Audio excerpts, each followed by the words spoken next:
At the beginning of the book of Genesis, the Bible, there's the story that Cain slew his brother Abel, and God's response was very, very intense. It was, "Where is your brother?"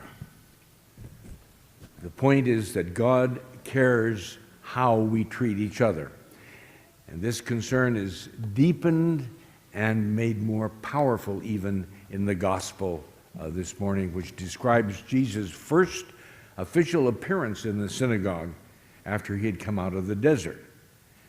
It's a life-changing time for him.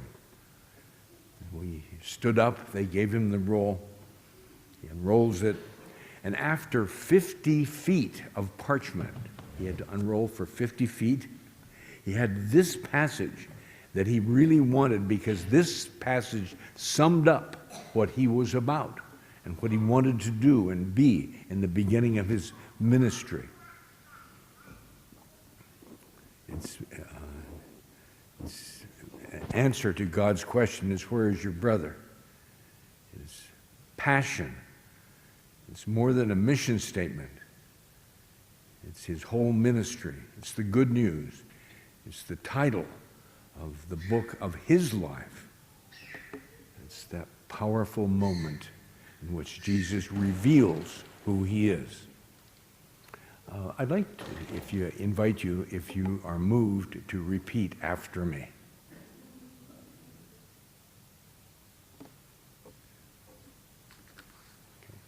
In Jesus' Spirit, I open my heart to all God's children.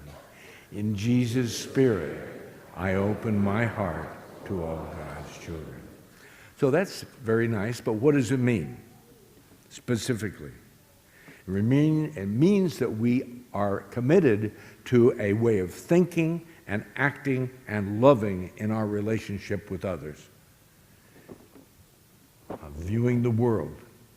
It's a way of following Jesus by drawing into his example to learn from him and have our loyalties corrected and shaped by Jesus.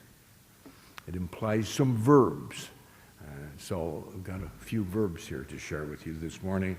To proclaim means proclaiming boldly, to act justly, love tenderly, and announce the kingdom of God. It means to manifest God as compassion. Creating space for obedience, to practice honesty, to establish community, to stir gently, to bring people to new levels of spirituality. It means to shoulder the sorrows of others. Sharing joys doubles the joy, sharing sorrows cuts them in half. It means being a leader, to lead people into the kingdom of God's love, which is at hand.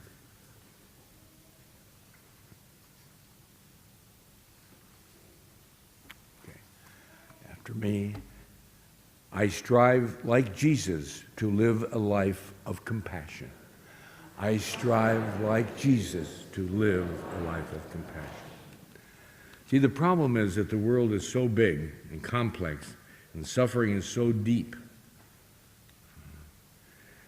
I heard an interesting statistic recently that 5 million children die under the age of 5 every year, and half of them die of starvation. It's just not good. It's not tenable. But what can you and I do in the face of such overwhelming challenges? The first thing is to remember that I'm only responsible for my choices. But those choices that you make on a daily basis are very, very important, because they will determine who and what you are in life. Therefore, in faith, we do the right thing. We make the choices that Jesus would and release the consequences, because we know that God will take care of them. Within my power to make choices, I'm responsible to develop a life of hospitality for my brothers and sisters. And I love that word hospitality. It stems from the word hospital, and it means making a space for others to create safety for them. Knowing where my brother and sister is, meaning having releasing control and really listening to people's real needs. Creating a space for people to flourish. A place for honesty. This is a respectful place which makes room for encounter with the divine, which is so unique for each individual. It's a place where spiritual things happen. This is what the church that we live in, St. John the Evangelist. It's a ministry of the table. It's Jesus spent most of his time around a table, talking, laughing, healing, teaching. He loved it. In his gospel, he's always around a table.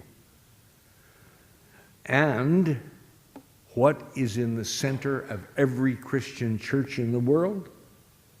A table. It is a symbol of Jesus' hospitality and love, where the scriptures are opened and the bread is broken, and people find nourishment and support and love in their lives.